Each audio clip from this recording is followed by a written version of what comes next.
This tank had a lot of promise when it appeared, featuring heavy armor for its time, and it was a true medium tank with its 20-ton weight.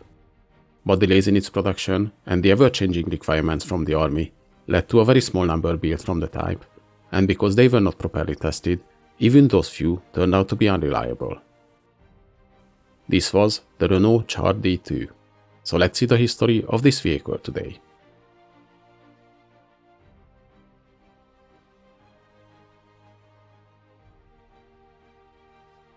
Between the two world wars, most military forces around the globe started to modernize their equipment and their tanks amongst them. As even though developments of military equipment were slower during peacetime, still the newly designed, more powerful weapons forced the designers to use thicker armor plates on their new tanks, built on new and more powerful engines. In the late 1920s, the French military, in parallel of designing the heavy Char B1 tank, also started a modernization program on the small Renault FT models, which, being designed during the First World War, became more and more obsolete. This program led to the Renault D1 model, which was basically just a larger version of the FT, featuring 30mm thick armor plates, a more powerful engine, and a new 47mm gun. The larger size of the vehicle also allowed the addition of a third crew member. The Char D1 was ordered into production, but in 1930, even before it entered service, the French military already realized the upgrades on the D1 might not be satisfactory. Even though it featured thicker armor plating than the older designs, still it could easily be penetrated by the new 25mm French anti-tank guns, developed around this time. So the officials again gave Renault new requirements to develop a similar vehicle to the D1, but with heavier armor protection in the 16 to 20 ton range. There was another reason the French wanted a tank which was stronger than the cavalry tanks of the time, but lighter than the giant B1, and if needed, it could be the main battle tank for the military. In the League of Nations, there were several proposals for armament reduction treaties at this time, and though the French intended to use the Char B1 heavy tank as their main type, with its 28-ton weight, this vehicle was a possible target for the limitations. Renault proposed a new design to the requirements, which initially was designated Renault UZ. But its development was fairly slow at first, as it started just at the beginning of the financial crisis of the 1930s. Because of that, the military also experienced a drop in their budget, and the contract to build the first prototype was only issued in December 1931. The first unit was finished in April 1932, still using riveted construction and at first featuring the Renault FT turret. The second and third prototypes were ordered in December 1932. These models were tested with the ST1 and ST2 turret designs, and they were ordered with welded hulls, as the new welding techniques could save weight and production time. Introducing the new manufacturing techniques, however, was expensive, and Renault proposed that the cost should be partly paid by the French government. Still, the difficulties to introduce the new technology led to the use of a hybrid construction on these tanks, with the use of both welding and bolts to connect the armor plates. Though these prototypes were tested with the earlier mentioned turret designs, but during production, the new AMX design, the so-called APX-1 turret, was introduced and used on the type. During the testing, several engine configurations were also considered. Alongside the original 120 horsepower petrol engine, diesel engines were also tested. The D2 was somewhat similar to its predecessor, but its production variant was a much more advanced vehicle, featuring a more powerful 150 horsepower petrol engine, thicker armor plating, stronger armament, a new turret, and a modern edition of the time, a radio in every tank. While the type was still in testing, in 1932 it was indeed proposed to the League of Nations to limit the maximum weight of tanks in 16 tons. But as it turned out, this treaty was never finalized. There was no agreement reached on the treaty in 1932, and by 1933 Germany left the League of Nations altogether, so the French didn't have to worry anymore about their B1 heavy tank. But on the other hand, this was quite unlucky for the new Renault design, as now it was not actually needed. So the plans to manufacture 750 units between 1935 and 1939 were cut back immediately to just 50 units. The official order for the first production batch was placed in September 1934, and these models were delivered between May 1936 and February 1937. The production variants featured many modifications over the prototypes. We have already mentioned the new APX turret, But apart from that, the front hull was also redesigned. The sloped upper part was removed, and the new armor plate featured a simplified hatch.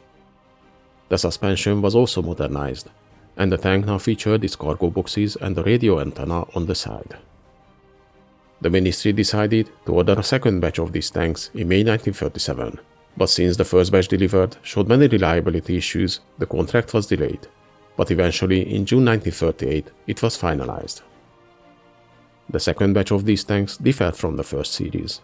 Their armament was upgraded to the more powerful SA-35 long-barrel 47mm gun, housed in an upgraded APX-4 turret. This new gun had much better anti-tank capabilities than the earlier one. Deliveries of the second batch only started in March 1940, and after that the units from the first batch were all sent back to the factory for rebuilding and modernization, and a single unit was also used as an experimental version to test the possibility to use the type as a flamethrower tank. So let us now take a look at the tank's variants.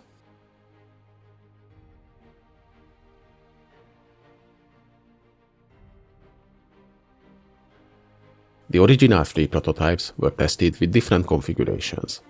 The first one used riveted construction, the later ones were built with partly welded construction and were tested with the ST-1 and ST-2 turrets.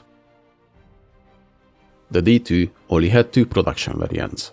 The early 1935 version featuring the APX-1 turret housing the short-barrel SA-34 gun, and the later 1938 variant using the APX-4 turret and the long-barrel SA-35 cannon. One tank from the first batch was modified to test the type as a flamethrower tank in 1938.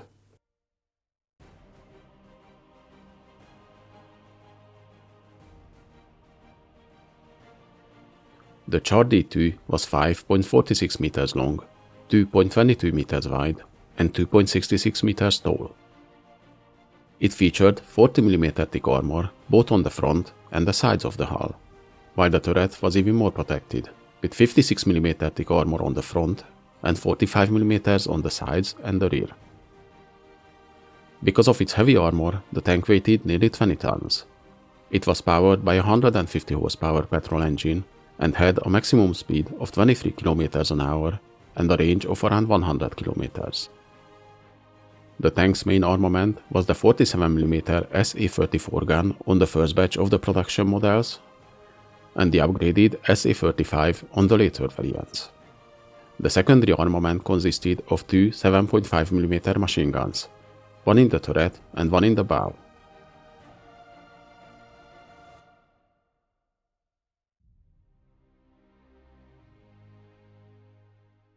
The Char D2 entered service with the French army in 1937, and the 507th Tank Regiment was the first to receive them.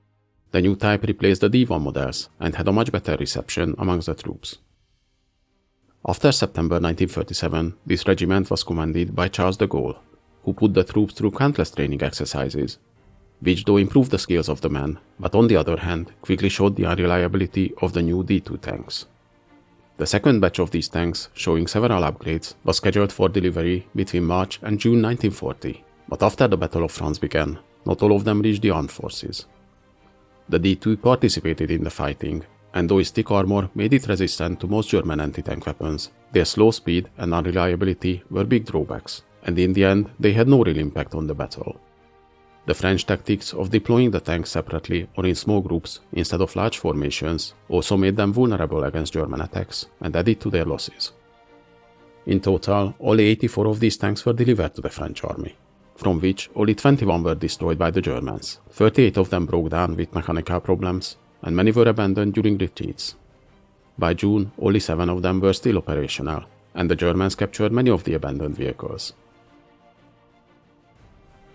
The Char D2 was built in very small numbers, and it is not considered a successful type, but it does one thing well: highlights the problems of the French armed forces that led to the quick German victory, the indecisiveness on the new tank types, mechanical issues of their vehicles, and the outdated tactics which were inadequate against the German blitzkrieg. The Char D2 also showed an important lesson in tank design. A tank can have the strongest armor and the best gun in the world, but it's all worthless if it's unreliable and cannot show up for the battle. But the Germans didn't seem to understand this lesson, and made the same mistakes on the designs of their late war tanks, like the Tiger and the Panther.